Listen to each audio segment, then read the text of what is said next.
What is up, ladies and gentlemen? What is going on? Welcome to VR365. I should probably go ahead and turn this volume down a bit. Yes, so it is Thursday. It is June 18th, and right now it is about 5:22 p.m., and we've got a lot of stuff to cover today on VR365. We've got a lot of different games. There's so many different announcements. There's a lot of stuff that's going on, and I'm calling it the Summer Games Explosion, basically. But the truth of the matter is, it's a little bit on the disappointing side. Like all the different announcements that we've gotten, they've been great, but do we have a major heavy hitter? Do we have a significant heavy hitter that has arrived, like an Assassin's Creed VR? No, we don't. We don't have a Splinter Cell VR. We don't have a Grand Theft Auto, of course, or a Red Dead Redemption, or a Spider-Man VR, or Naughty Dog VR. Remember that one? So we don't have like really ginormous announcements besides Star Wars Squadrons, which is actually a pretty big announcement. It is actually a pretty huge game. In fact, the hype for this game is kind of out of control. I'm kind of amazed at the incredible amount of hype. I mean, I'm excited for this game. I'm not as excited as you guys are. Maybe I should be. Let's see. So we, of course, have like different footage that is out there. Hold on. I'm looking for, I'm going to grab the most recent gameplay trailer. I believe this is footage that has been available today. This is brand new footage that was just released at the EA Play event, and it's showing the first legitimate gameplay of the game. And there's like watching this footage, a lot of it is like cinematics, and then every once in a while, bam, you're actually in the cockpit and you really see what it's going to be like to be in the cockpit. But like right now, like a lot of this stuff that we're seeing right now is basically icing. It's frosting. This is not the real cupcake right here. So I want to see inside the, like, look at all this stuff that we're watching, all of these cinematics. But okay, now that's the actual cockpit right there. That's the real cockpit. Looks very clean, looks very crisp. So it looks fantastic. You know it's going to sound fantastic. I'm excited about this part of it.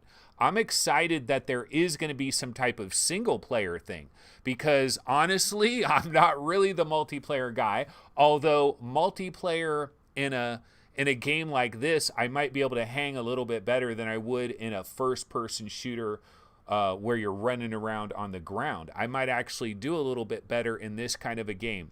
I still have the same complaint that I always have, but like this as like a single-player action, if this is like the single-player action and you're going, you know, kind of on some set missions and it's kind of guiding you along and there's a story, and then, of course, the sound design. So I don't know too much about EA Motive. I believe they're based in Montreal, but they are going to have I mean, look at how beautiful everything looks. So everything looks incredibly beautiful. All the diodes and all the little levers and all the buttons look fantastic. So that looks great. It does look really good. And a lot of people are going to be super excited for this one. And this is coming on October 2nd. So we don't have to wait. Look at that. So you're like, it's got the movie looking scenes where you're flying through tunnels type of thing. So it looks really cool, but we do have to remember that a trailer like this is slicing in action here and there, and it's slicing in cinematics. It's going to give us a little bit of a false impression. When you get into like these characters and stuff, these humans, looks really good. I believe all of this is running on the Frostbite engine, I believe. And like these actual 3D models, these characters, all these dials and diodes look really good. There's no motion controller support, which I think is kind of weird, right? Because if you had motion controller support, then you have hands, and if you have hands, you can like flip this switch up, flip that switch down. Now the thing is, when I played the Star Wars X-Wing mission, whatever it was, on PlayStation VR, I can't really remember, but I don't think it used the Move controllers, right? I think you used a DualShock controller. And for some reason, I do remember kind of like flipping on levers and stuff. So I don't know if it just gave you like a little fake hand that you can kind of guide to different levers and switch them up and down. Or maybe you were highlighting something with a little highlighter and then you were clicking on buttons like that. But that's where you don't have the hand presence. So that's mildly disappointing from that standpoint. But then again, when I was playing that other Star Wars thing on PlayStation VR, I think it was probably the DualShock 4 controller, and I was into that experience. I forgot about, like, look at the graphics though. The graphics are absolutely gorgeous. See, that's the other thing. How unlikely is it? This is crazy that this game has VR support because by default, this is like one of the best looking VR games we've ever seen. And it's not really designed around VR, but basically Electronic Arts probably made the decision. They thought, you know what?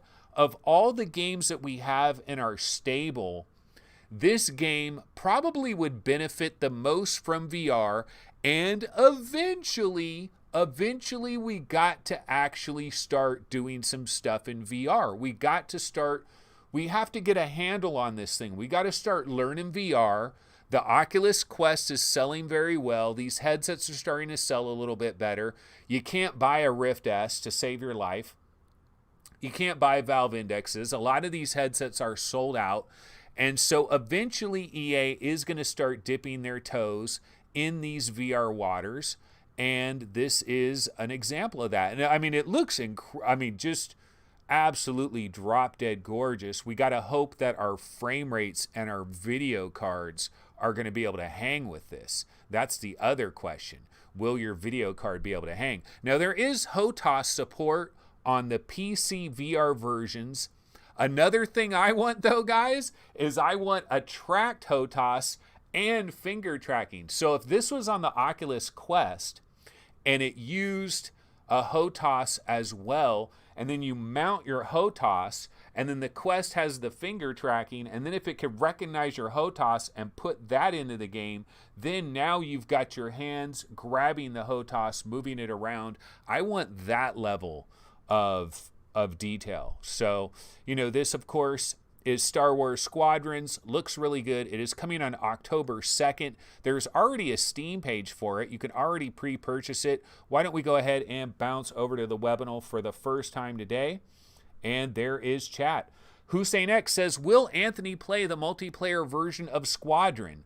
I'll try it a few times. I definitely will. I'll try it a few times. The truth is, time is limited. Time is limited. It's the Summer Games explosion. Look at how many VR games are out there right now and how many announcements we're getting. Not the most tremendous big games. This one is one of those.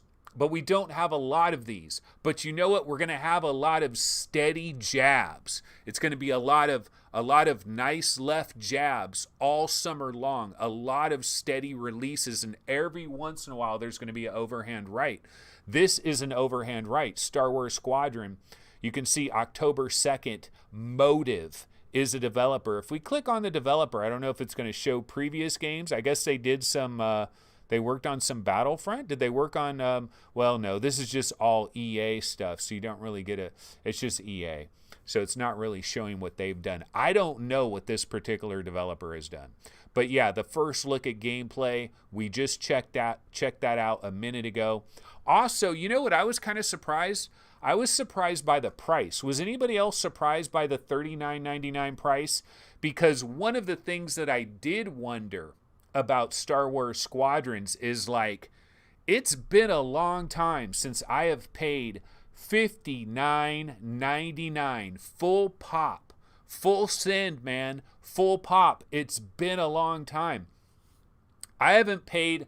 When's the last time I paid $60? Was it like Fallout 4 or something? That's got to be like one of the last time. I can't remember when I've paid $60 to get a VR game. Now, technically, Half-Life Alyx, but I got that with my Valve Index, so I didn't actually buy that with my own money.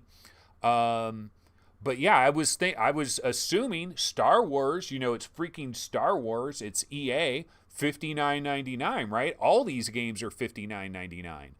But is there problems in Flatland? See, I haven't been in the world of flat gaming in so long.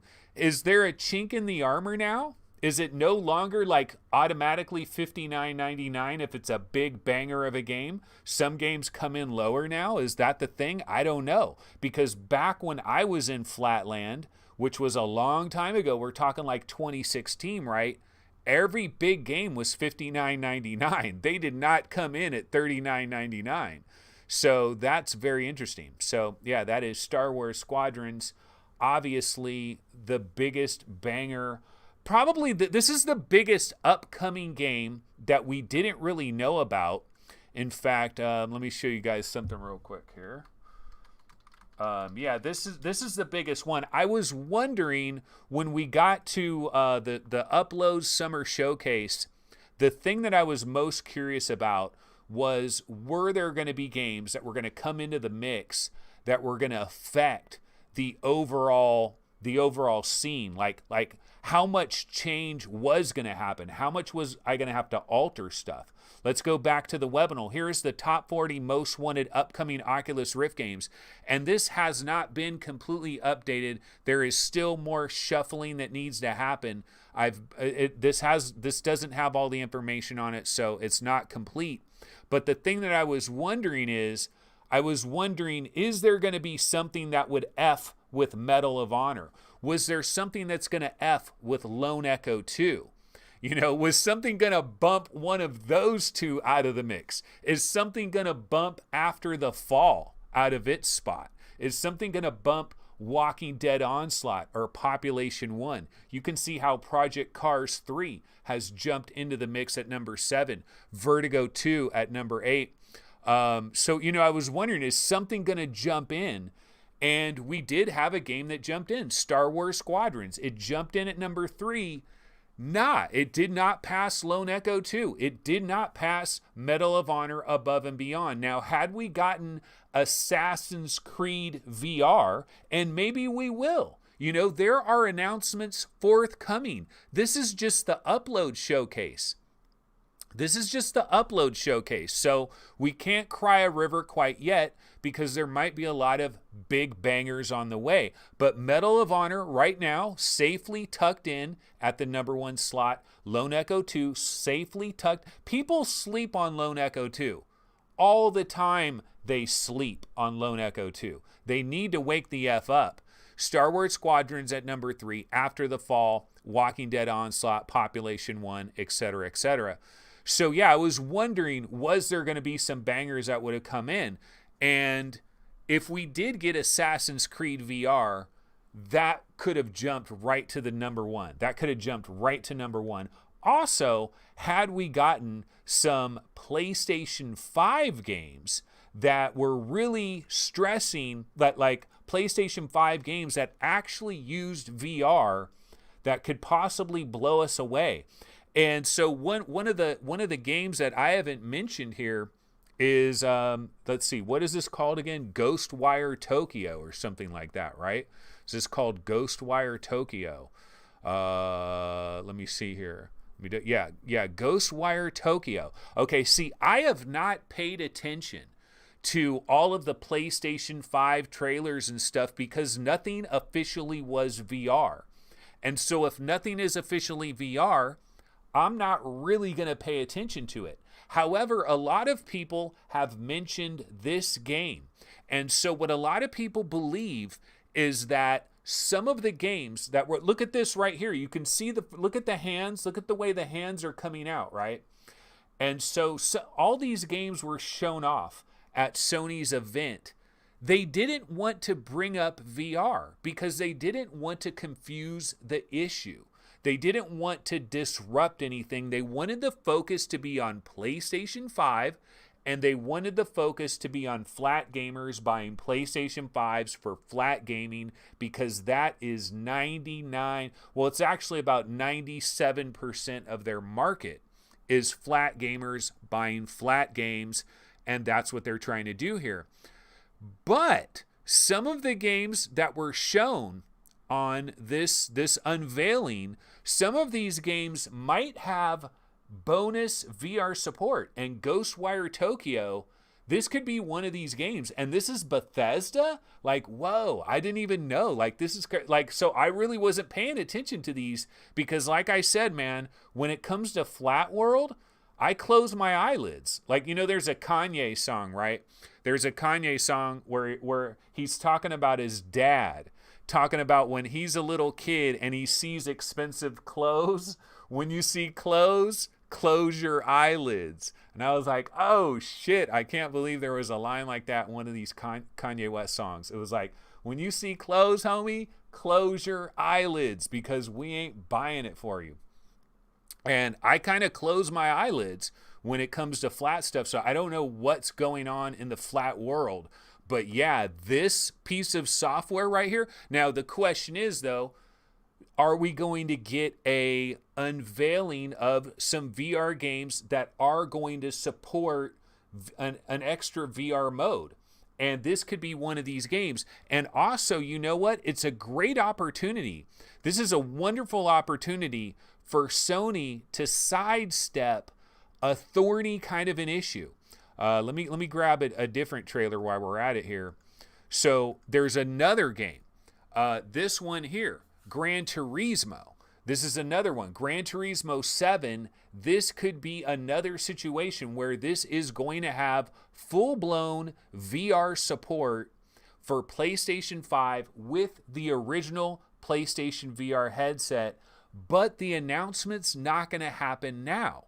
The announcement's going to happen a little bit later. They don't need to confuse people right now. So they might have a special VR announcement at a later date. And here's a great way that they can sidestep a bit of a problem. Because, see, here's the thing. If they come out with a PlayStation 5 game that is a VR game, it doesn't work on flat, it's 100% VR, it requires a PlayStation 5. The only way you can play it is with PlayStation 5, and you can play it with PSVR 1 headset. If they make those games, it can leave PlayStation VR 1 owners that have a PlayStation 4, it leaves them feeling a little bit crunchy. It can cause bad juju from that standpoint. You know, it can leave them feeling a little bit crunchy. And if you instead come out with PlayStation 5 games that have they're flat games, but they have VR support, then you're saying, well, that's just a bonus. That's just a bonus. It's a PlayStation 5 game. This is a PlayStation 5 game. It just happens to have a VR mode as a bonus. So we're not screwing anybody over. You know, we're not screwing PlayStation VR 1 owners that have a PlayStation 4. We're not screwing them over because you have to buy a PlayStation 5. We're not forcing you to spend $600 just to stay up to date with PlayStation VR. This just happens to be a bonus. This is just an extra bonus for somebody that already owns a PlayStation VR and they happen to buy a PlayStation 5. This is just an extra bonus added to the equation. So I could see this as a possibility. But we don't have these announcements yet. We don't know. So this is speculation right now at this point. But yeah, you know what's going to be really interesting, guys? It's going to be really interesting, like VR game rankings, right? We have rankings for PlayStation VR games, for Oculus Quest games, for HTC Vive and Valve Index games. We've got all these different rankings, right? We don't have rankings for PlayStation 5 VR games, because we don't have any that have been absolutely 100% confirmed, other than, of course, Lo-Fi. So why don't we go ahead and check out the brand new Lo-Fi trailer that came out recently. If I can, I've got a million trailers to take a quick look at here. And so, yeah, we've got a brand new lo-fi trailer. Now, this game has been announced for PlayStation 5. It just hasn't been announced for PlayStation VR. So I wonder, is there a flat mode for lo-fi so that they cleverly dodged possible violations of, non-disclosure agreements or whatever? Because this was kind of interesting that they said, hey, lo-fi is a PlayStation 5 game. And we got this brand new trailer that showed up, although it's a mixture of stuff that I've seen before. Like a lot of this stuff I've seen before. Some of it I haven't. Like there's like a wolf that's like walking through an old abandoned arcade, and I haven't seen that wolf yet, but like a lot of this stuff I have seen. I've actually been on the ground in this world lo-fi, although that was a long time ago. And so I got to imagine a lot of improvements have been made, a lot of refinements have been made, and I'm excited for this game. Like, this is an exciting, there's some of the combat, like, and like messing with that little police robot, shooting some stuff out of the sky. Like, this stuff we haven't really seen before. Before, we hadn't really seen any combat. We haven't seen that coyote or that wolf or whatever that's going through that arcade. We've seen a lot of these environments. They're beautiful. Some of these environments look a little bit new, like this, the diner and the water, the neon reflection off the puddles. I mean, how incredible is that? There's a race that is on, ladies and gentlemen. There is a race for who is going to deliver the most banging cyberpunk VR adventure first. Who's going to deliver it first? Because there's also Lawn. And Lawn's looking damn good. And you know what? I actually don't even have the trailer for Lawn. I haven't even grabbed the trailer for Lawn, but I think there might have been a new trailer for that one that was unveiled recently as well. Now, the release date for Lo-Fi, we're looking at like December 2020. If it makes it in 2020, this is something that might slide into the first quarter of 2021. Now, I am hyped on this game. The one thing I do want to caution people, though, about Lo-Fi, remember, this is an indie developer. This is basically one dude for the most part. I believe he has help, but it's basically one dude, I think. Like, well, I'm kind of talking out of my you-know-what there, because I'm not sure exactly how many people are banging away on this game, but I believe it's mostly one guy, right? And so one of my worries, like, I'm looking at this, it all looks great, and I've been in this world, and it's dripping with atmosphere, right? But even though it's dripping with atmosphere, here's the one super negative aspect I'll talk about as far as this game goes. Like this is where you got to curb your enthusiasm. Is like, I've seen all these environments, they look cool, but you know what? When I was in them, a lot of them felt kind of empty. They felt mostly empty. They felt mostly like a facade with a couple of little things walking around and occupying space within this kind of like facade a little bit. And that's like my one complaint that and it's like if this was Bethesda Game Studios spending hundreds of millions, it would be one of the most incredible games ever. Having dialogue with all these different characters, having dialogue trees and like these deep stories and all these little side quests that would unravel, exploring so many buildings and so many back alleys and going to different places. Maybe going outside the city and having experiences as well. I mean, it would just be freaking nuts, right? It would be incredible.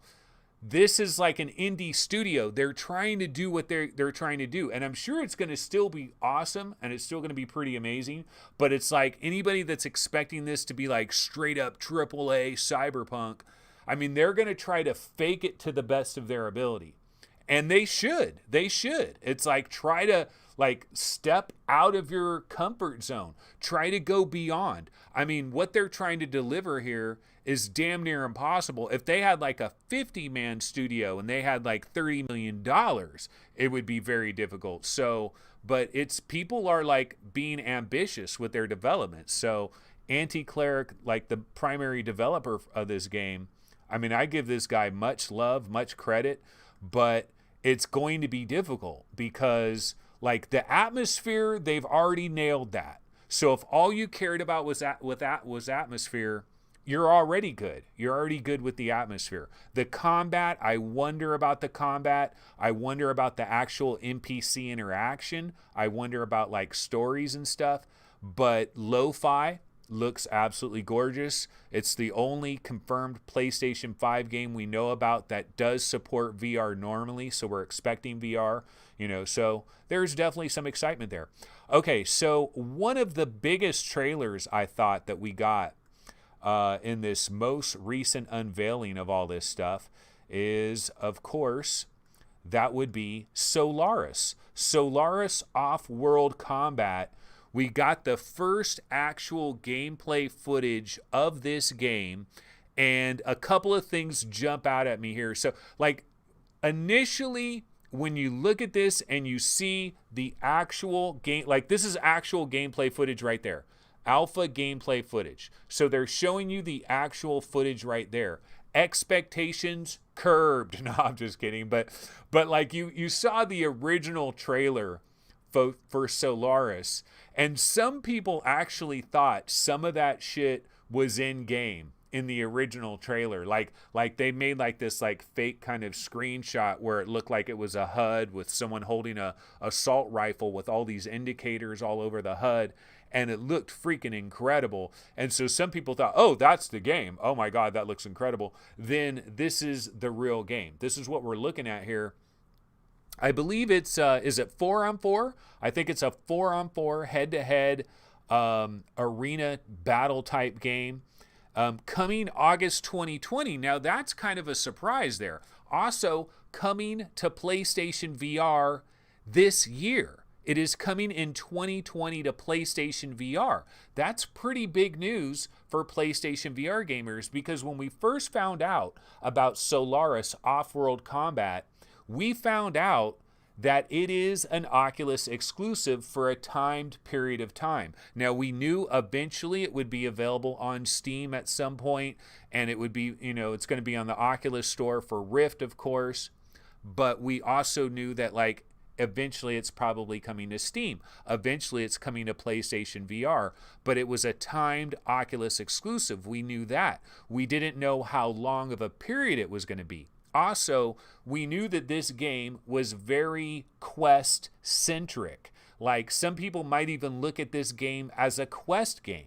Some people can consider Solaris was actually designed for the Quest and then up-converted for the Rift. Or maybe they were kind of designed in conjunction and kind of made sure that both of them can operate.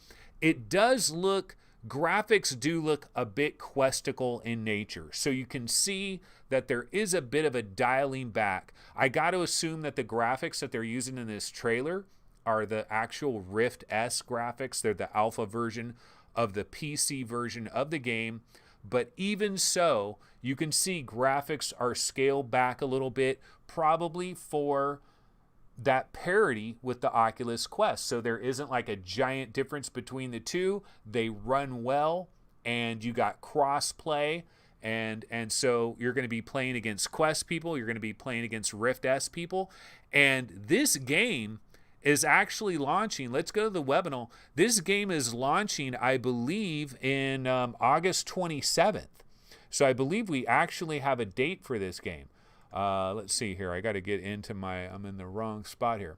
Okay, so here we are. Solaris Off-World Combat. This is their actual website for the game. And you can see Oculus coming August 2020. So it's going to hit the Quest and the Rift S, I guess both of them, August 27th.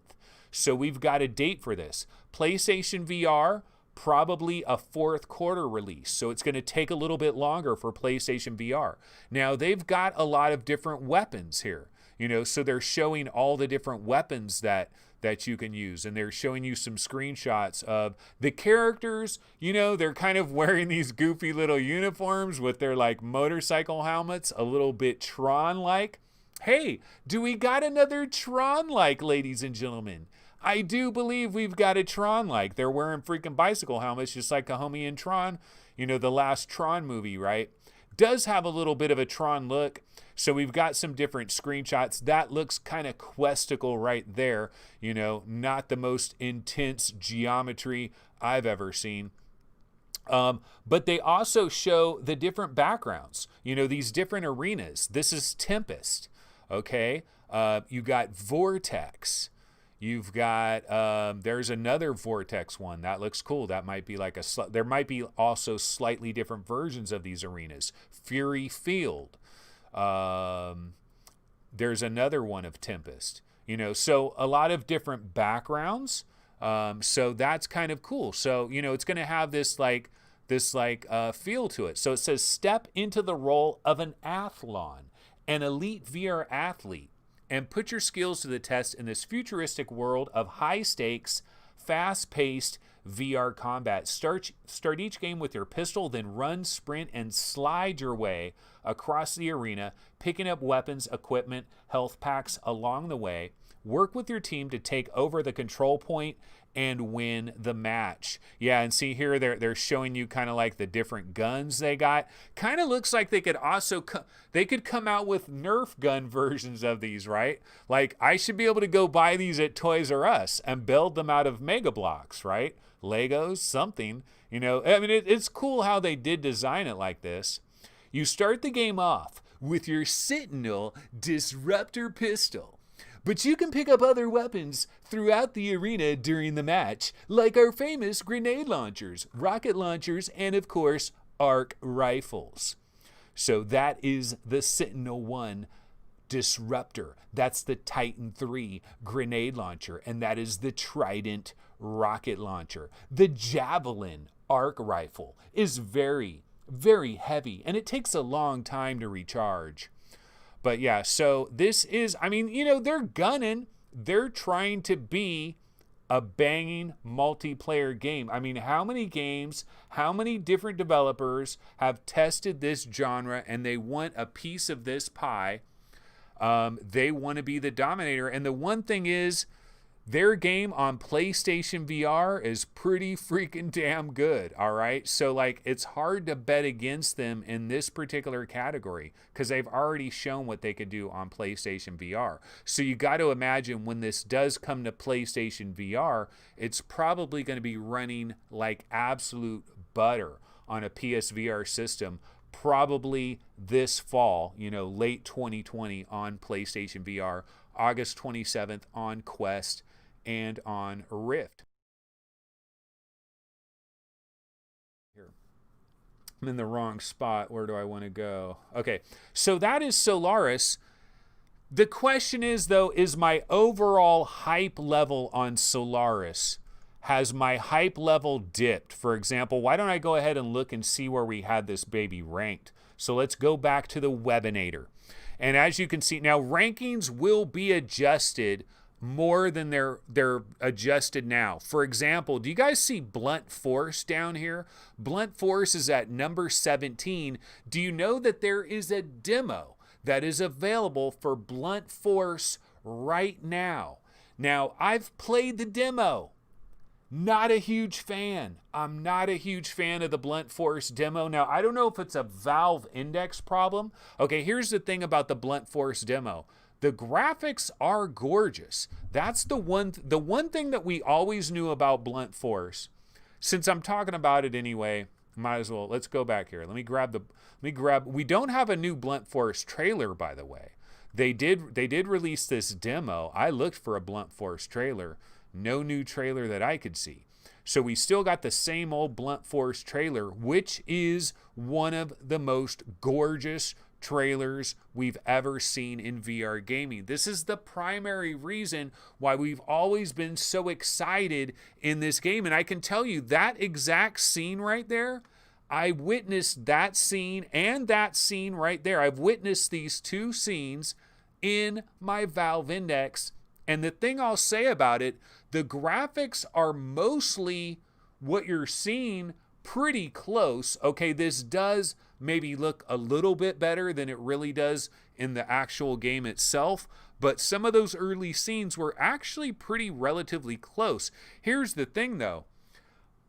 I had so many control problems with this game, like just using it in VR. Like these indicators would pop up on screen, just lots of problems with like buttons and stuff.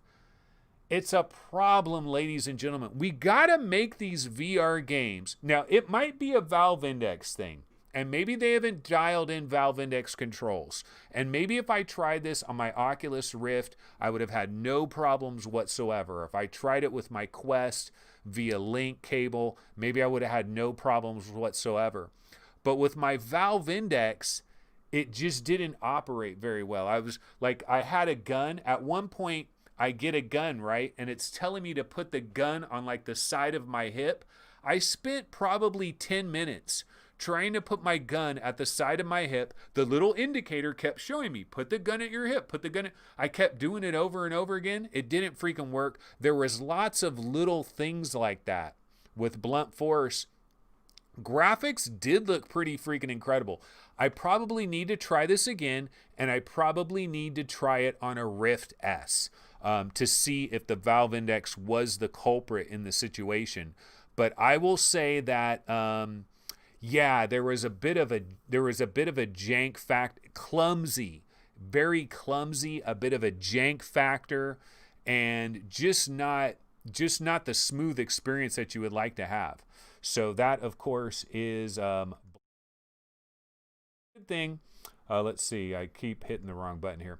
The good thing, though, the game still exists. Like, we thought this game might have been canceled. We thought maybe they weren't even working on this game anymore because it's been so long since we've heard anything about blunt force. But let's go back to the webinator, because I was trying to talk about rankings really quick, because I was trying to talk about like Solaris Off-World Combat. Like, how do all these games rank? You know, do we need to move some things around? And Solaris Off-World Combat, I will admit, see, this is the screenshot. You know, that's the screenshot. We knew that it wasn't like the real screenshot, but that they were trying for that kind of look. Obviously doesn't look anything like that, right? It just doesn't look like this. So from a graphical standpoint, it's a pretty significant hit. So I think Solaris will slip for me. You can see Wraith the Oblivion by Fast Travel Games. I don't remember. Did we get a timeline for that game? Do they have a Steam page for this yet? That's one thing I haven't checked out.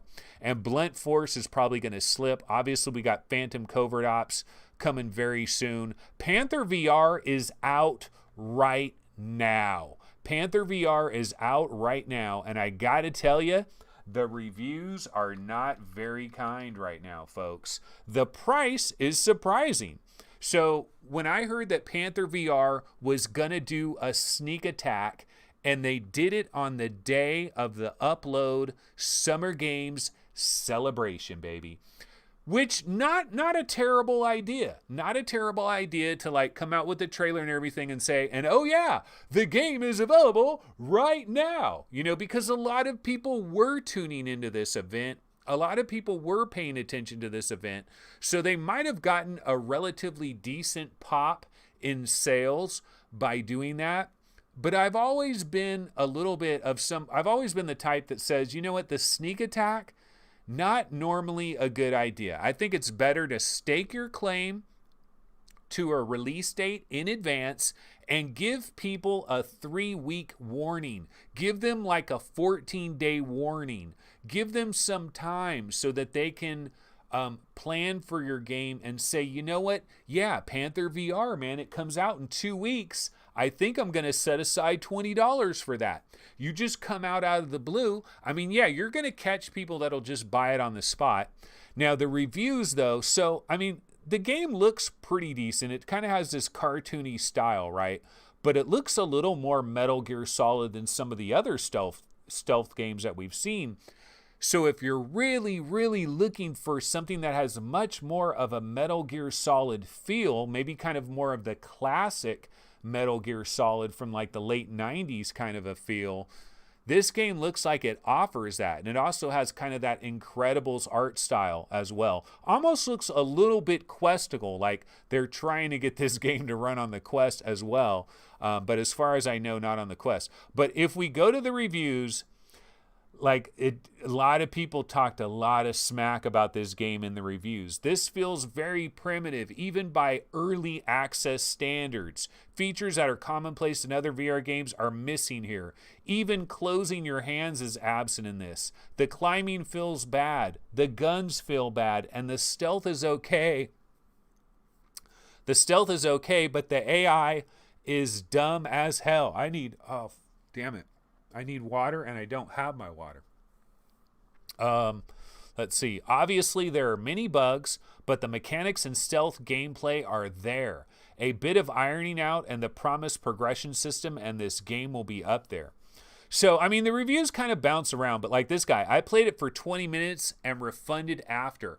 Unplayable frame rates, janky mechanics, and generally not feeling fun or balanced. It shows promise, but not ready for even early access, in my opinion. I mean, dude, a lot of people came in hard, but it does have some good reviews, but like you got to wonder about some of these good reviews.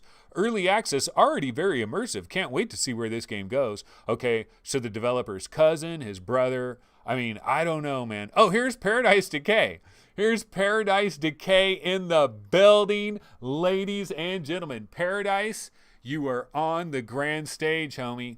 Okay, here's what Paradise has to say. This is not a positive or a negative review. Steam does not have a middle ground rating, goddammit. Okay, my initial impressions. I have never been a fan of stealth games, so pancake games like Metal Gear Solid, Deus Ex, how do you say that? Have never really interested me, but the stealth genre in VR is totally new and refreshing beast, and the only way to play these types of games, in my opinion. I like the concept and world on offer with Panther VR, but I was unable to enjoy the early access build due to sloppy AI and performance issues. So, dude, Paradise Decay, that's a negative review, bro. That is a negative review. Paradise doesn't want to give a negative review, but he gave one. That is negative, brah.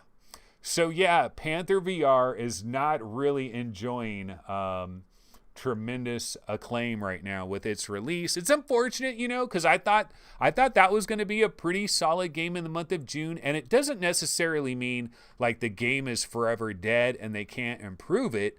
It's very possible that this developer, like maybe they just rushed this game out a little bit early, because the other thing we know about Panther VR is this game had a Kickstarter, and the Kickstarter was like May, and then the Kickstarter was like June. Yeah, I mean, like they keep changing the date. Like they had May 2020 or was their release date like April 2020, and then they moved it to May, and then they moved it to June. Like they kept moving their release date around, and when that happens, you kind of know that it's like they really want to bring it out, but they know it's just not ready. And it almost seems like they just said, F it. We know this isn't completely ready, but technically it's early access. So we'll lean behind that early access safety badge, which, you know, technically it is early access. But the way I feel about early access games is like I judge them the day they come. If you're asking for money, if you're taking my $20, I'm going to judge your game. I haven't played this game, so I don't know. I don't know how it is. Okay, but we've got a million other announcements. I really shouldn't be wasting time on Panther VR. But let's see, what else can we get into? What about Blast On? Okay, so there is this game Blast On. This was a game that was announced at this summer showcase, Upload VR summer showcase, and I was surprised by this. This is not exactly what I was expecting. Did you guys expect that this game was a one-on-one projectile game where you're standing like 5 feet away from the other guy? Seems really weird to me. This seems very, very weird to me. You know, this is kind of like the Unspoken, but the Unspoken dude is like 75 feet away. You know, this is like the Unspoken, but dude is like 7 feet away. and you basically fire like these glowing balls, and you're dodging them, you're moving around. So one of the taglines they have in this trailer is something like "Never stand still, always keep moving," blah blah blah blah blah blah. So this could be a pretty good exercise kind of a game, a one-on-one game where you're moving around, you're dodging, you're using shields, you're using these weapons, and you're really using your body quite a bit in the game. But yeah, I don't know. It seems weird. Like there's something kind of weird about this, just from the standpoint that you're so close to each other. You look way too close for this to work properly. So if you're really as close as this video suggests that you are, then I guess you're like, when you shoot your gun, like it's like slow moving projectiles, because it's got to give you a little bit of time to do something, because the other guy is just right there in your face. So anyway, that is Blast On. Now this is Resolution Games. You want to talk about busy beavers? I don't know that there is a busier beaver out there. You know, these guys are about as busy as it gets. Blast On. Okay, it doesn't have a Steam page. But yeah, that is Blast On. So we got the first video of it. The question for everybody out there, of course, you might have heard about this. You might have seen some of the previous information about this game, and you knew it was Resolution Games. You know, these were the guys that did like Angry Birds VR. They did what? They did Akron. They've done a lot of different games. Let me look up Angry Birds VR, because I know they have like quite a few. Angry Birds VR, because I'll take a look at Resolution and see all the different games they did. Yeah, so Akron, Angry Birds, it's not showing the rest of it, but they also did like Bait on the Oculus Quest and like the Oculus Go. These guys have done a lot of VR games. They have a lot of they have a lot of experience in VR. So when I first heard about Blast On, I was pretty excited about it. Got to admit, my excitement level has plummeted considerably, just because it's just hard for me to wrap my head around being so effing close to the other person. It seems weird to me, but okay, I don't know. I guess it must make sense in some kind of way. Okay, so that is Blast On. That game, we got some actual gameplay footage. Now, you want to talk about an Oculus Quest game that caught me by surprise. I was shocked by this one. Let's go ahead and full screen this puppy. Let's see if we get a copyright strike on it. I'm going to go ahead and pump the volume. We created tests that use items to transport balls into beds. Let me get some water. I'll be right back. This is an experimental object. Please test with care.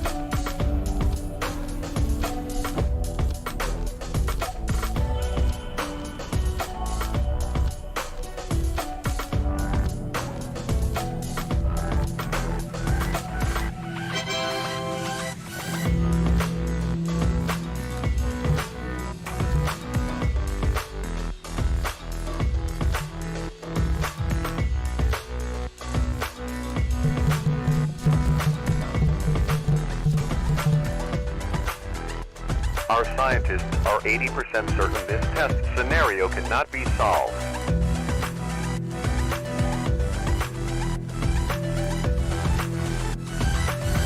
As you can clearly see, this testing scenario is broken. Pay no attention to what you are seeing and return to the reception. It is vital that you do not proceed.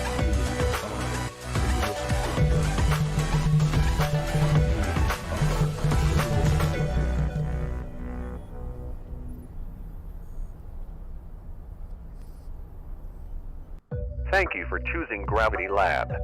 Our staff has been evacuated, but feel free to begin testing without us. To simulate the production use of our equipment, we created tests that use items to transport balls into beds. All right, so yeah, this is Gravity Lab, and this is coming to the Oculus Quest. And I've known that this game was coming to the Oculus Quest. We've actually had it ranked on VR Game Rankings, the top 60 most wanted upcoming Oculus Quest games. We've actually had this game ranked for a long time. I had never seen a trailer for it though, and actually seeing this trailer and seeing how the entire thing is unraveling, one of the things that we've seen in VR gaming, folks, puzzle games and VR, butter and toast. Puzzle games in VR is straight up butter and toast. We've seen this repeatedly with certain genres that just work with VR absolutely wonderfully. And the puzzle genre is one of those genres that just works with VR beautifully. And on the Quest as well, relatively simplistic graphics, but like if this is the actual Quest trailer, like if these are the actual Quest graphics, pretty good job of bringing this game to the Oculus Quest. I mean, this is technically the Oculus Quest trailer. So I was just kind of surprised by this because a lot of people probably don't really have this game on their radar. And speaking of rankings and speaking of games like falling down and rising up, this is going to be one of those games that absolutely rises up the Oculus Quest rankings because this looks way better than I would have originally anticipated. So actually does look pretty sweet. Alrighty, let's see here. Let me go ahead. I'm telling you, there's just a lot of little announcements and there's a lot of little things. And a lot of these things are not, ginormous and super incredible. Okay, so Iron Man, we got a brand new commercial for Iron Man. Have you guys seen this? I mean, it's not really showing much gameplay at all. Like, that might be like 1 second of gameplay right there, and it might not even actually be gameplay. It might be simulated gameplay. But this does look cool. Now, the question is this like on network TV and stuff? Because it would certainly help VR if it was.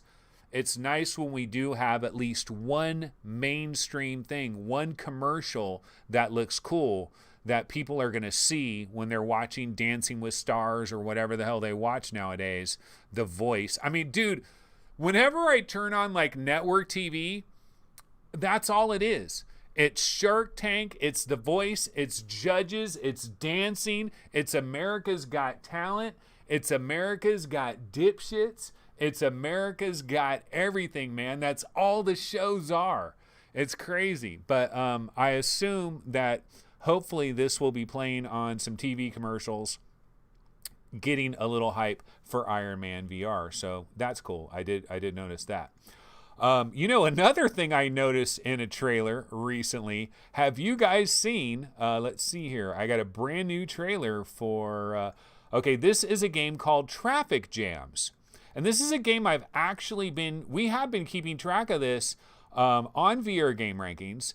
But the reason this is so interesting, look at who is starring in the video, ladies and gentlemen. Cass and Cherry.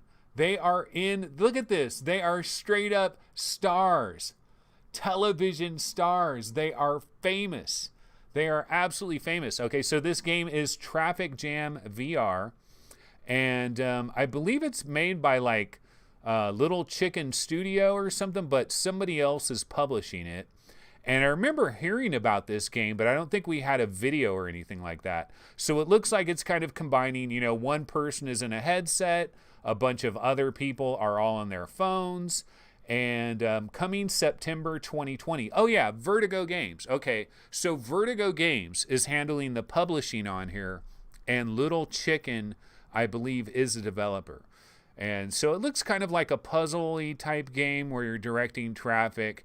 I don't know how exciting this could be, but it is nice though. Cass and Cherry, look at these gals living the dream. They are famous. They are in an actual commercial. That is a bucket list right there.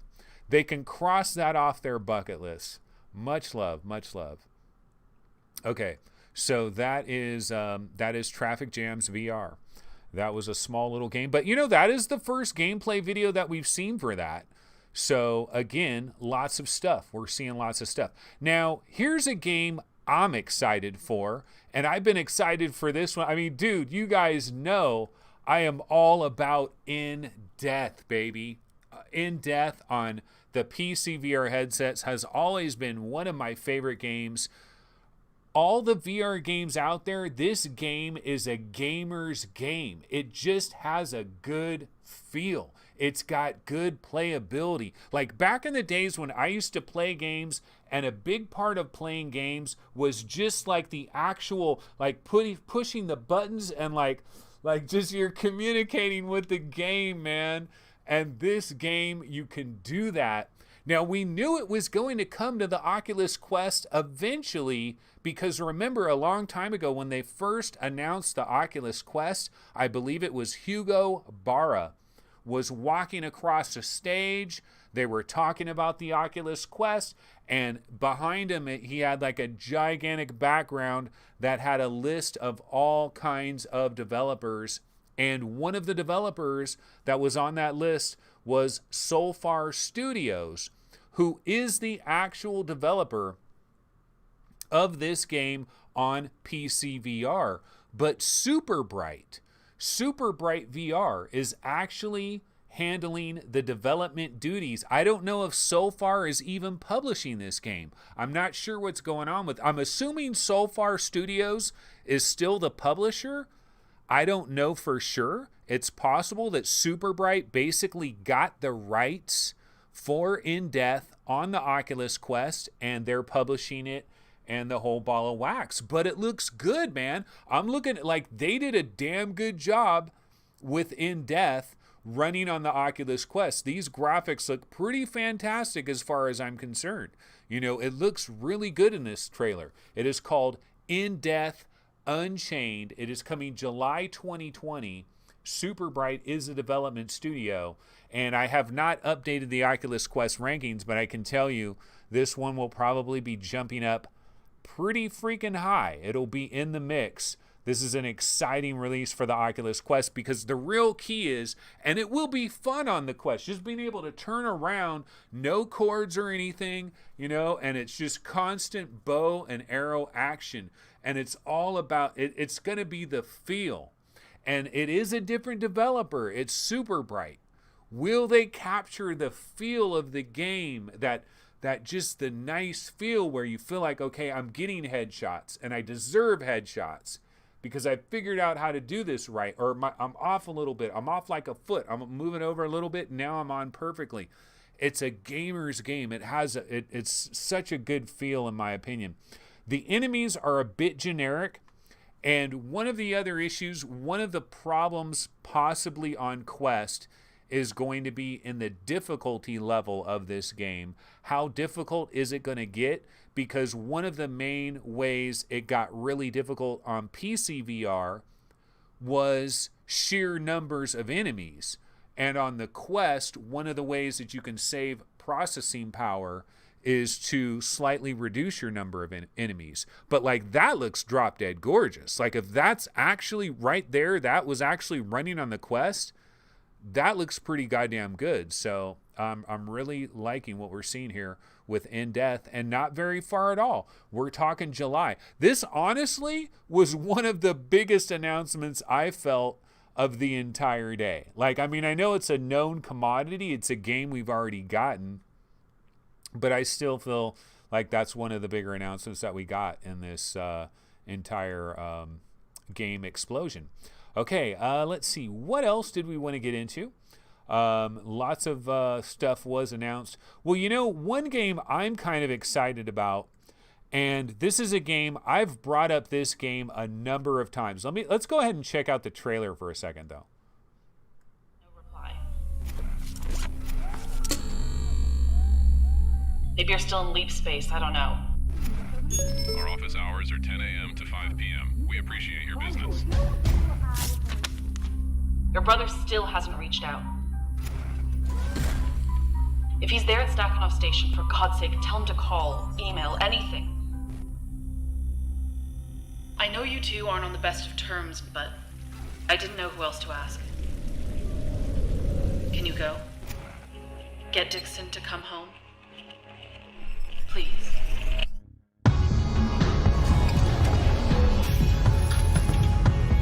Long time, right, Willie? This is maybe me saying bye. And don't get involved, but also begging you to forget me. That was then, and I should have said no right there. Me, Abigail, Dixon. There's a comet's chance in hell we all make it out alive. And odds are good it'll be my fault. This is it. A $58 billion hunk of metal on a godforsaken rock. Welcome to the rig.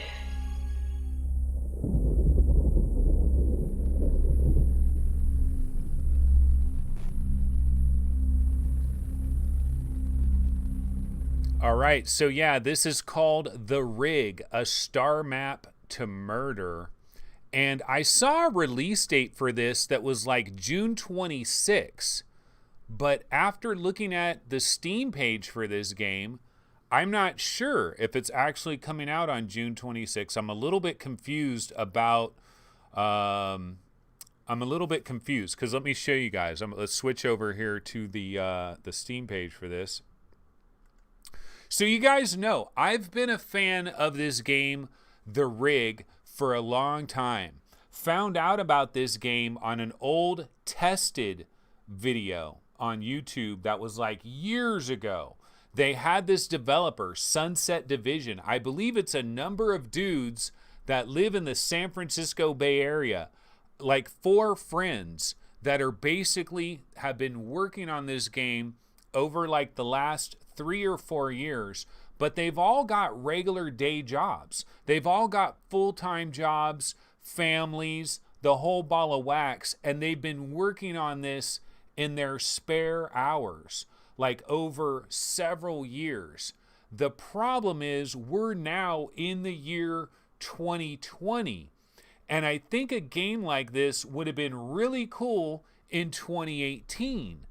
I don't know if this is still going to hold up, now that it's a number of years later, and similar to Lo-Fi, in a similar way to Lo-Fi, you can see there's voice acting. They do have voice acting in the game. They've got like holograms and stuff like that, and Lo-Fi had that as well.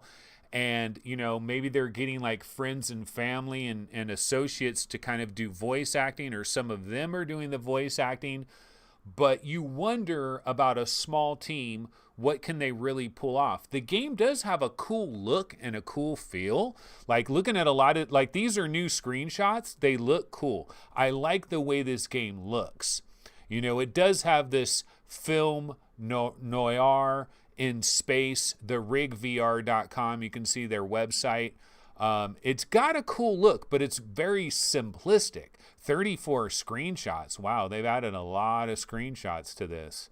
So the Steam page has a gang of screenshots. So look right there, you can say, it says, I'm lost. What is Umbra? I don't care. So you can see it has a little bit of like dialogue trees that are going on. So it's got a story. There's an adventure. Look, you can see there's like a hologram there. So like maybe something happened on this ship. People died. It's like stuck, and then there's like relationships and things that are going on with people back at whatever planet they came from. And they're like on this long space journey. Tell me about you. Where are we? I need help. So you can see, the dialogue trees. You got life support systems and stuff. I don't know. I'm rooting for this game. I think it has a cool look, but at the same time, we did experience something last year. It was called the Asgard's effect. We experienced in the back half of 2019, so many big banging games came out. And then early this year, so many big banging games have come out that it has just raised the bar for everybody across the board. That's why a game like Panther VR, it's only $20, but like people's expectations have been raised like none other. And it's going to make it difficult for a lot of these indie developers. But these are the kind of games we need, people, because you know what? If we're going to be in the trough of disillusionment for a lengthy period of time, these are the kind of games that are going to get us from month to month to month to month. We're not going to have a lot of huge games like Star Wars Squadrons coming out all the time. We're heading towards the fall. This is when the big games start lining up. So we are going to get some big games, but when we're in the dog days of like February and April and stuff like that, this is the kind of stuff that we need. But yeah, so on the release date, let's go back over to the webinar real quick. You can see here on the release date, it says planned release date June 2020. And I read somewhere else that this was coming out on June 26. I thought the release date was June 26, but I'm looking right here and it says official release date announcement. Friday, June 26, 2020. Now, does that mean it's actually coming out on June 26, or they're going to announce when the release date is? And it says, well, it's been a long time coming, but our debut game is coming out in less than a month. We're a small, scrappy team working on the rig in our spare time. For anyone who's followed us for a while, we are still alive. Yeah, they've got pesky things like work and children to deal with. So yeah, these guys were working on this on their own time. I guess it's June 26. I mean, it's kind of weird how, like, but then at the end of the trailer, why doesn't it just say June 26? So I don't know. But it does seem to be imminent. That's a cool screenshot right there. I like that screenshot. I just like the colors, the lighting, the vibe. I'm a vibe guy. I've always said it. I'm a sucker for vibes. So sometimes these smaller games that have really high vibe value, they speak to me in some kind of way. Okay, let's see. What other games can we talk about? Well, there were a couple of other announcements that we saw. Actually, one thing that I've seen recently is there's been quite a bit of footage for Vin the VR adventure. Have you guys seen this? There's been a number of little gameplay sequences that have released for this game. And so, go back to the days of Lucky's Tale. Go back to the days of Astrobot. Think of the platformers, Carly and the Reaper Man. Think of the various platformers that we've had in VR. We haven't had a tremendous number of these games. Like, we can basically count these games pretty much on one hand. We've only had a couple of them, actually. And this is looking very, very close. This looks very Lucky's Tale. It looks almost to be a continuation of Lucky's Tale. The character looks like Crash Bandicoot mixed with Jack and Daxter, kind of, or maybe even Ratchet and Clank a little bit. So it's kind of like an amalgamation of all these characters. This level looks very Crash Bandicoot in terms of this level. But, I was looking at all these levels and stuff, and it's like, yeah, this is just, a third-person platformer in VR. I don't know if the camera is going to be, like, automatically following this guy or how it zooms along compared to, say, Lucky's Tale. But we really haven't had very many platformers in VR, and we could definitely use another one for sure, like a legitimate platformer that you can really sink your teeth in. And then as you can see, as you're in VR, you've got the way that they use scale, and you're going in and out of, and so your guy is really far away. You see your guy far away. You see your guy close up. You got to do your jumps and stuff. You got to judge the jumps. Are you guys into these platformers? Is this something you're going to care about? One thing I did find out, though, about Vin VR Adventure is the developer recently came out and said that this game is taking a little bit longer than they thought it was. So we did get a number of these little gameplay trailer sequences, these various sequences that they are showing us here, but they also said it's going to be a little bit longer before we get this game. So going back over to the webinar, here it is, Vin VR Adventure. It is coming in 2020. Monologic is the developer. And last I heard, okay, important info about the release. Okay, so they're saying, first of all, we would like to thank you from the bottom of our hearts for supporting our game. We love bringing you new content every week, and we're excited about all of your reactions. We would like to give you the high-quality VR platformer, and it takes a lot of time to do it right. That is why we want to inform you that Vin VR Adventure won't be released in Q2 2020, and we want to apologize for the delay. And then they go on to say that they don't have a precise date right now, but they can tell us that their goal is to still release the game in 2020. So this is probably looking like maybe a fourth quarter game. So it might take a little bit longer for this one. But yeah, come on. A little platforming game in VR, something similar to Lucky's Tale. We definitely have the space for it. There just hasn't been many games in this category. So, it might be cool. It might be cool. I'm down to check it out. That is Vin VR Adventure. All right, let's see. What other announcements did we get? I don't have everything. Like, I grabbed a lot of them. There was a lot of announcements, a lot of little games. Okay, there's one game that I never heard of before. This one is called Star Shaman, I believe. And we get a little bit of footage. I think this is on the Oculus Quest. I think this might be it's called Star Shaman. I forget the details on this, but I know I grabbed the trailer for it. I don't know. Let's see if they're on Steam. But I think that's looking pretty questical in terms of that footage. Oh, no. Star Shaman is actually on Steam, so I can show you guys the Steam page. This is coming late summer 2020. So let me see what it says about the game. It says Star Shaman is a VR roguelite. A roguelite where you cast spells like never before. Travel through enchanting futuristic galaxies and regenerate the planets and moons destroyed by the evil architects of entropy. Those evil MFers. Entropy. God damn it. They're so freaking evil. Yeah, Star Shaman is an action roguelike with visceral movement-based spellcasting set in a distant and funky future. It is funky as hell. Okay, so let's go ahead and check out the Steam page.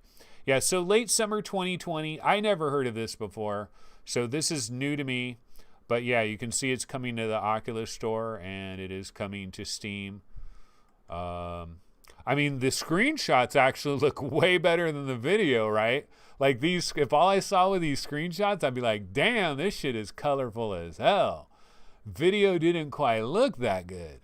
These screenshots, I mean, this is Color City, baby. So yeah, Star Shaman.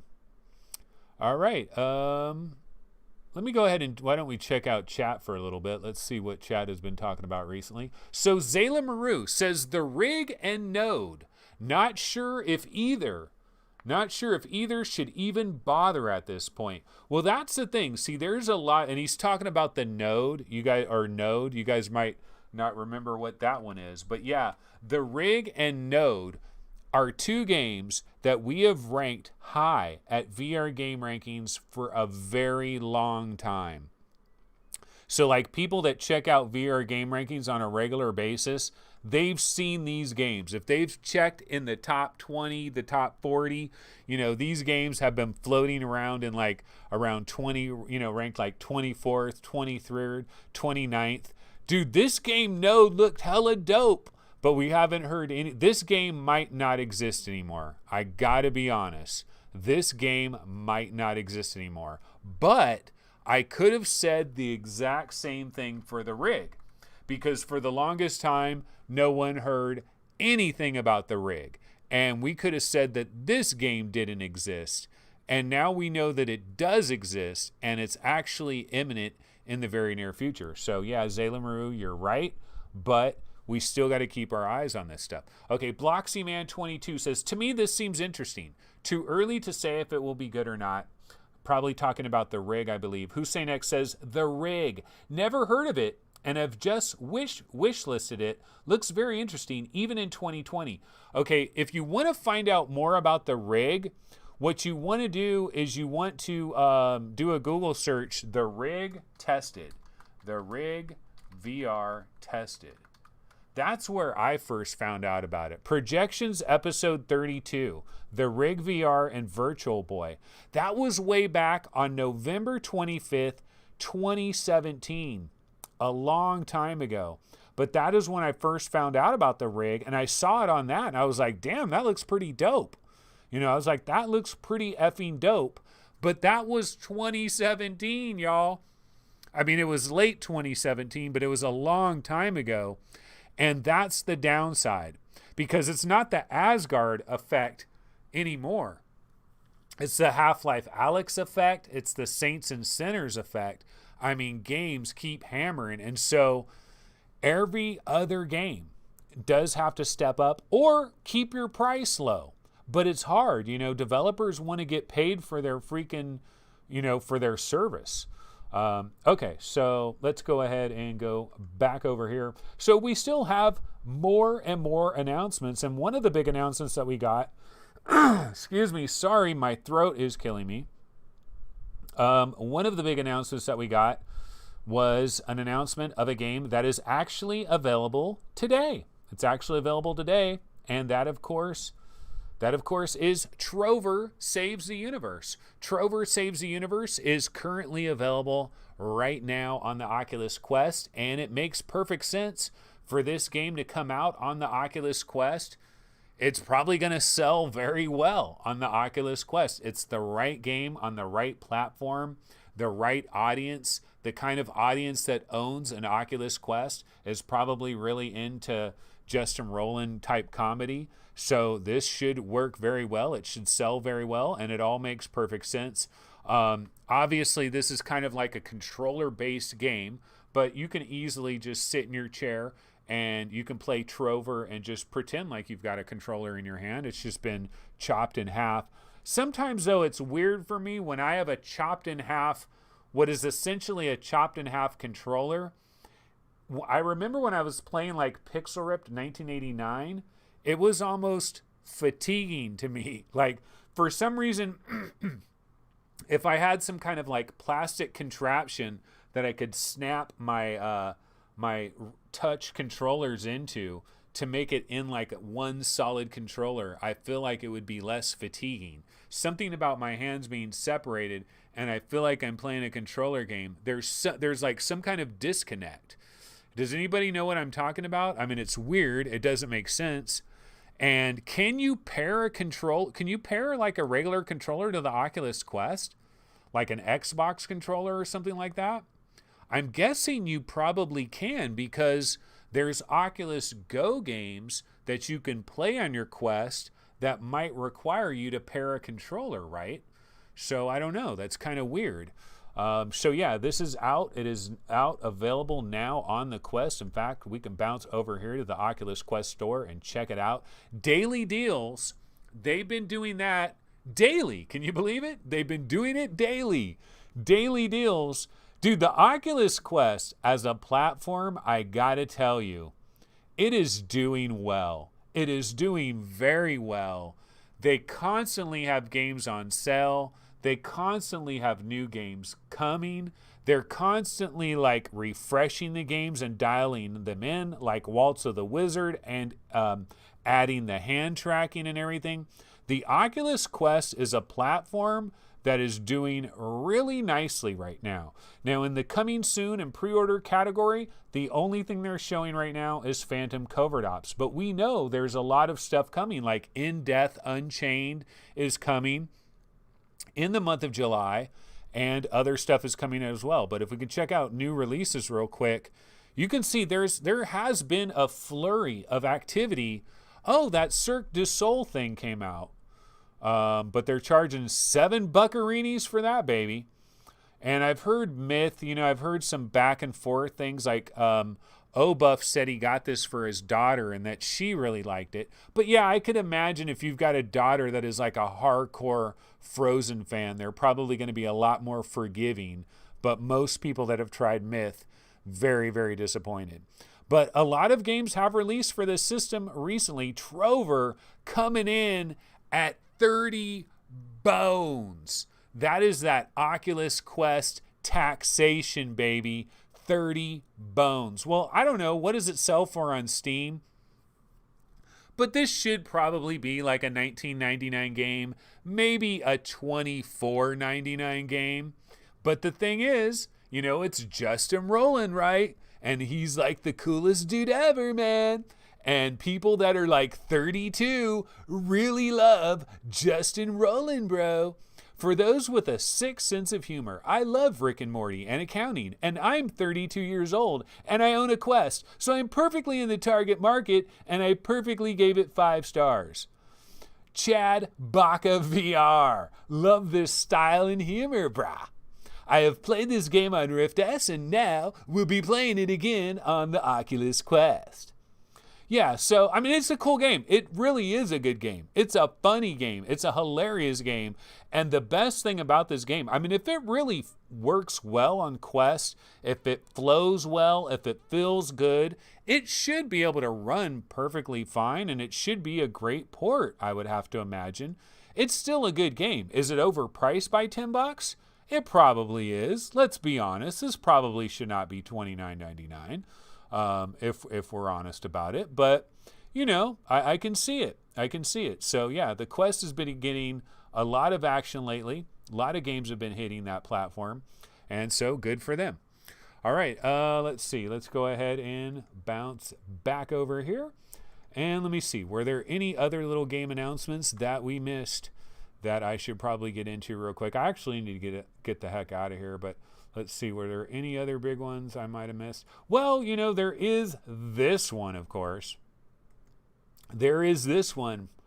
Norman Reedus, your boy, saying that he has just finished voiceover work. They built this little box. Now, what are you talking about? This whole entire thing? Or that box right there? Because what is this? This is supposedly dude's garage? Dude, what are you doing in your garage? I mean, it looks like a freaking top secret installation in his garage. But yeah, so this is the Walking Dead Onslaught. This is the game that everybody and their mom completely forgot about. But do not sleep on this. We have this ranked pretty gosh darn high. Okay, we've got it ranked pretty gosh darn high on VRGameRankings.com, and one of the main reasons we have this game ranked so high is because the developer is Survios, and they of course did Westworld Awakening, and they freaking killed it on Westworld Awakening. I mean, I thought that was one of the absolute best games of the Walking Dead Onslaught. I'm looking for the Steam page. I really felt like Westworld Awakening was one of the 5 best games of last year. So incredibly underrated. Criminally underrated. And I believe the development team that made Westworld Awakening, I believe it, the second they finished Westworld Awakening, they jumped onto this game and were banging on this game. So I definitely have, let's see, we want to go to the webinar. So here it is, The Walking Dead Onslaught, planned release date 2020. So we don't have a release date for this, all right?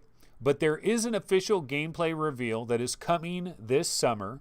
So we do have that to look forward to. Now, considering that the gameplay reveal, and we've seen gameplay of this game before, but basically, whatever we saw before, some of that might have been thrown away and completely reworked because a number of people actually played this game. I think there were a couple of people that actually got some hands-on with this game, and they weren't that into it. In fact, they were kind of like disappointed by it.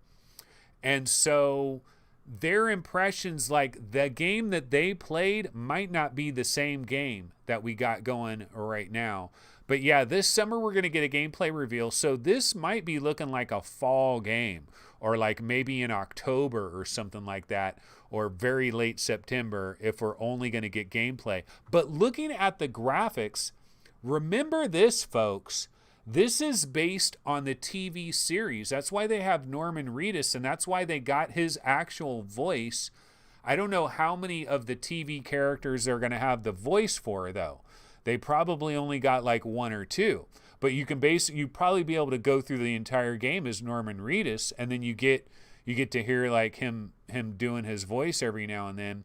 Now, I mean, look at some of this stuff looks really beautiful. Like that looks very beautiful, and I can tell you what, if it's the same team that did Westworld Awakening, the world building that was in Westworld Awakening, who has not played Chapter 2 of Westworld Awakening? Because when you're in the underground Delos facility in Westworld Awakening and you're walking down these hallways and you're walking by these glass rooms and there's like electrical wires that are cut, and there's sparks flying all over, and there's puddles on the ground, and there's dead people, and just there's computer screens with things flickering on them, but like real, actual, like not gibberish, like real stuff is flickering. The world building is at another level.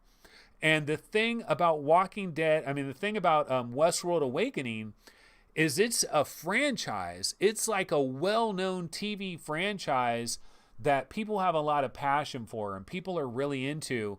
Well, what's another TV franchise that people are incredibly passionate about and people have been really into? Like The Walking Dead was a lot of people's favorite show for like the first 5 seasons it was around. Now, a lot of people have fallen off the bandwagon. Like I myself, I've fallen off the bandwagon. I watched every single season of The Walking Dead like clockwork, but I fell off around the Negan. Like I saw the first season of Negan, and then I just basically fell off the bandwagon. But like this was one of everybody's favorite shows. And we're talking about Survios, and they've already shown what they were able to do with Westworld Awakening. So I still have a lot of hype in this. I'm still excited for this. So, you know, a lot of people forget about this game. I still think it's going to be pretty big. I'm still hyped for it. So that is Westworld Awakening. So we can't forget that one. Let's see. Any other games that I didn't mention yet? Think I covered most of the ones I wanted to get to here. Oh, hell no. I forgot about a big one, guys. I forgot about a big one, and this is a real exciting one as well. So let's full screen this puppy. Zalubu Productions, Vertigo Remastered. Yeah, so when we think about the top 10 most wanted VR games right now, if we're talking about PC VR platforms, Vertigo 2, which there's a demo for it, and it's a really good demo. And if you've never tried the Vertigo 2 demo, you should really check that out. It shows the promise of like kind of a more advanced generation of software, like ZimTalk 5. Dude, ZimTalk 5 puts Vertigo 2 like right after like Medal of Honor and Lone Echo 2. He has it ranked ahead of Star Wars Squadrons. No, I'm just kidding. But no, he was really into Vertigo 2. Like I remember when they all played Vertigo 2, he was like, man, this is like one of the best upcoming VR games out there. And it is. It does seem like a really cool game. But before we're going to get Vertigo 2, we're going to get Vertigo Remastered. And you know what it kind of seems like? This guy's Zach, right? I'm not going to even try to do his last name. But this guy's Zach. It seems like he like got sidetracked on like Vertigo Remastered, and then it's like, oh, the hell with Vertigo 2. So like all development in Vertigo 2 just stopped where it was, and it's like now he's just like totally into Vertigo Remastered, banging this thing out, like totally revamping everything in the original Vertigo and creating this new one, Vertigo Remastered. And if you already own the original Vertigo, good news. I was thinking, damn, am I going to have to buy this game all over again? But no, I have Vertigo. On one of my, I forget which account I have it, but I know on one of the accounts I've got Vertigo. So I basically get it when this puppy comes out. So yeah, Vertigo Remastered. This trailer, I don't know that this trailer is doing a lot for this game. Like I'm looking at a lot of, see, free for higher dimensional entities and those that own Vertigo already. And everybody else has to pay $25. It's coming in July 2020. Like, honestly, like looking at the visuals of this trailer, like a lot of it doesn't look that great. But I bet you when you're actually in the game and playing the game, I bet you it's going to be pretty freaking sweet. I remember when there was a Vertigo demo before Vertigo came out. And to me, the Vertigo demo was one of the most immersive feeling places I've ever been inside of. Something about the simplistic halls and stuff, like I just felt like I was really there. But you can see, I mean, some of this does look impressive. Some of it looks questical. Some of it looks like it's being ported to the Quest. Some of it does look very impressive. But yeah, this is Vertigo Remastered, so we're pretty hyped about that. we can go ahead and check out the Steam page right over here. An immersive, story-driven shooter incorporating the cutting edge of VR gameplay, Vertigo Remastered is a complete overhaul and occasional reimagining of the 2016 original. Planned release date July 2020. New original soundtrack, functional checkpoints, achievements, unlockable upgrade tree, hybrid teleport, smooth locomotion to support any comfort level, a huge catalog of new and returning enemies, a variety of difficulty options, and more to tailor. So yeah, I mean, it's looking pretty cool. This is a fun game, and you know, it's been updated for 2020, and it's going to be a great intro for people to check this game out prior to the arrival of Vertigo 2. So the fact that this game is coming out in July, I would say Vertigo 2 is going to be delayed probably to like October or something, because you probably want to have this game have a few months of juice before you need to bring on Vertigo 2. So Vertigo 2 is probably going to be in the fall at this point, I would have to imagine. But yeah, I can't believe I almost forgot Vertigo 2. Tones my bones with a $10 super chat. Thank you so much. I do appreciate these super chats. I think there was a super chat earlier in the show. Yeah, Terry Blanchard with the super chat. Hi, Anth. Great show. Looking forward to Squadron. Hope trailers are not PlayStation 5 versions. Yeah, you know they are. Hey, you know, I haven't seen Terry Blanchard in the longest time. Terry Blanchard. Yeah, I remember Terry Blanchard like when it was VR Game Rankings YouTube channel. It's fun. It's weird when you like haven't seen somebody in chat for a fortnight. Like I have not seen Terry Blanchard in a minute. But yeah, Tones My Bones with a $10 super chat, and Terry Blanchard with the super chat. I don't know if there was one other super chat I might have missed. But I do need to thank everybody on their super chats. I do really appreciate it. I absolutely appreciate everybody in chat as well. Let's see what some folks are talking about in chat. Hussein X says, I've already played Vertigo. We'll play again just before Vertigo 2 releases. Yeah, I mean, the good thing is you don't got to pay for it again. Shadow Killer says, most memorable thing I did in Vertigo was lay on the ground on that train elevator thingy. Janred said, you can't buy it anymore? Vertigo 1? Oh, really? Did they take it off of there? Maybe they're going to remove it for a little bit and just have this one. And then Blam Crotch, this is previously when we were talking, of course, about we were talking about the Walking Dead Onslaught, which is still coming later this year, and we are going to get some gameplay video for it later this summer. Blam Crotch says, Servios has great production quality. Yes, they do. Yes, they do. Dobie says, this has been a great show. It's been a long one. It's definitely been a long show because my throat is killing me. Whatever happened to Quinero? Quinero, that is Bloxyman 22. Yeah, you know, there was Quinero 1 and then there was like a thing for Quinero 2, but I don't think it ever happened. But yeah, so we did get a lot of cool announcements most recently at this upload event. That was cool. I got to imagine, you know, Terry Blanchard brings up a funny point. He was talking, of course, about like the trailers. See, any game, this is kind of a Debbie Downer, but you know what? He makes a great point here. It's something I didn't really think about. But basically, every one of these games that are going to be on PlayStation 5, why wouldn't they use PlayStation 5 footage?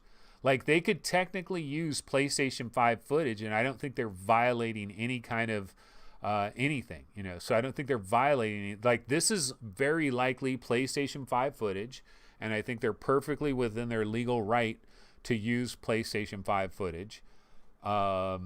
So we're going to see that with a lot of games that are hitting PlayStation 5. We're going to see the best possible footage of it. But yeah, this looks great, and it's coming on October 2nd. It's jumped into the top 5. It's our third most wanted game at VR Game Rankings right now, right after Lone Echo 2 and Medal of Honor. So yeah, it does look very good. Okay, I do have one more thing to mention, folks, before we bounce out of here. And that, of course, is the new podcast that is coming up this Sunday. I'm very excited for it. That, of course, is Dark Frequencies, baby. Dark Frequencies. Episode 1, UFOs and Aliens, Atomic Awakening. This episode is going to debut. This episode's going to debut this Sunday at 11:30 a.m. Pacific Time. Dark Frequencies podcast. Yeah, so that is episode 1, UFOs and Aliens, Atomic Awakening. This will begin the era of Dark Frequencies. And let me see, I can show you guys the Dark Frequencies YouTube page. Dark Frequencies. It's funny, we don't have any videos yet. Let me see if I can find a Dark Frequencies YouTube page. I gotta put UFOs in here. We don't have any videos yet, but we've already got like 40 subscribers. Here we go. Dark Frequencies, y'all. Yeah, so here we go. Let's go ahead and bounce over to the webinar. Yeah, so here it is. This is our website, this is our website. This is our YouTube channel, Dark Frequencies. You can see we've got 41 subscribers. I haven't subscribed. I will make it 42. Now, I'm not signed in right now.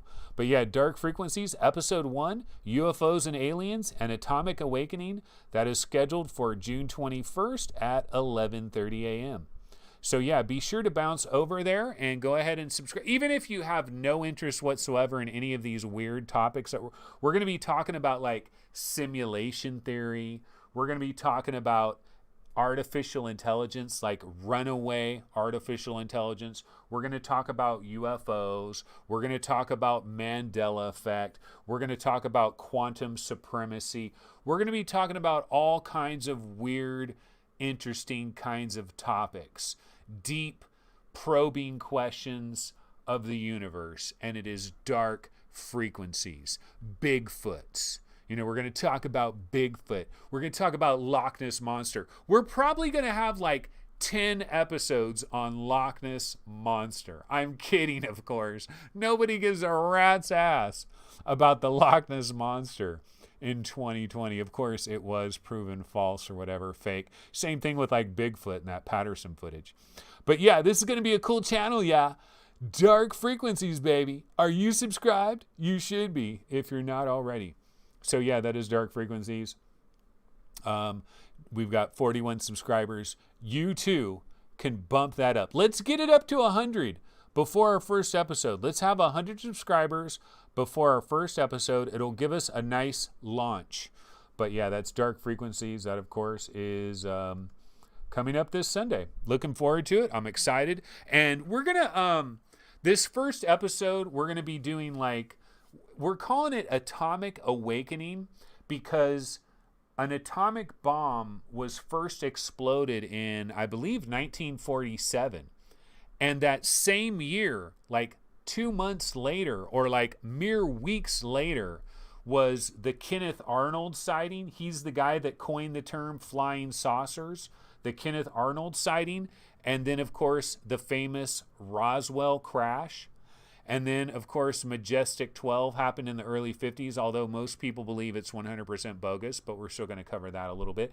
And we're going to be looking at all these really cool early sci-fi movies from that era that are kind of cool. And we're going to talk about that and like how it entered into popular culture at that same time, and how there was like a realistic fear that a lot of people had that like something was going to jump off at any minute. Like there was this wave of UFOs over Washington, D.C. in 1952. That was pretty weird. So we're kind of going to be covering the early area of UFOs. We're going to be doing multiple episodes on UFOs over the course of however many episodes we end up doing. But UFOs is just one of many topics. We're going to be covering all kinds of weird topics, the singularity, all kinds of stuff. So we'll be covering, robots, killer robots, which basically is runaway AI. We're going to be doing a lot of stuff like that. Yeah, the Battle of Los Angeles. We're also going to, this is not really a conspiracy theory. UFOs is not a conspiracy theory. This does not qualify as a conspiracy theory. This is just a topic. Now, the only conspiracy would be like the government trying to like keep it under wraps. That would be a conspiracy. But I don't consider UFOs a conspiracy at all. It's just unknown shit in the sky. Now, it might be a conspiracy that some people believe it's like straight up aliens, and it's like, it's a done deal. We know it's aliens. We've got a contract with the aliens and stuff like that. Some people think that, but it's something. It's definitely something. We don't know what it is. It's something. It could even be people's minds playing tricks on them. It might not even be something that's really there. Although we do have like radar from the Pentagon and stuff like that. Alrighty, folks. Well, that's pretty much going to do it for this episode of VR365. It's a long one. I've been talking for a long time. My mouth is incredibly dry. And I need to just get my VR365 logo on the screen here so I can say goodbye to everybody. But yeah, that's going to do it for this particular episode of VR365. I will be back on Sunday. So we're going to do Dark Frequencies at 11:30 a.m., which is the normal time of the Twitch VR365 episode. So what's going to happen is the VR365 episode on Sunday is going to be a late afternoon kind of a deal. And I'm not sure when exactly, but it's going to be more late afternoon Pacific time on Twitch. It's probably going to be shorter too, because my focus is going to be Dark Frequencies. But the thing is, Dark Frequencies, we're planning like every other week with Dark Frequencies. So every 2 weeks, a Dark Frequencies episode. So on the weeks when we don't have Dark Frequencies, I'll probably go back to the normal 11:30 time, and it'll be a normal, pretty lengthy episode. But when we're doing Dark Frequencies, it'll be a little bit shorter. All right, well, that'll do it. I'll see everybody later. Everybody have a good one. Take it easy. And I got to get out of this. How do I close out of this? It's been a while. All right, I got to end the stream. All right, we'll see you guys. Everybody have a good one. Take it easy. Later.